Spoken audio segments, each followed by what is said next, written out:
त्यांच्या बोलण्याचा तुला खूप त्रास होतोय. हे बाळा, ज्याने तुला दुखावलं कदाचित तोही स्वतः दुखावलेला आहे.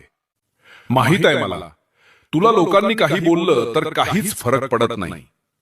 पण ती व्यक्ती तुझी आहे आणि ती असे कसे करू शकते? लक्षपूर्वक ऐक. त्याच्या शब्दांमागे त्याचंही दुःख लपलेलं आहे.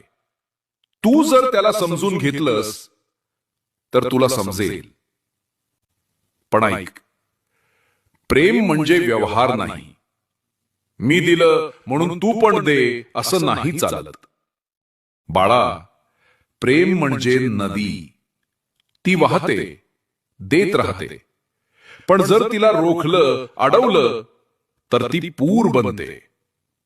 बघ, तुझंही तसेच झालंय का? प्रेमात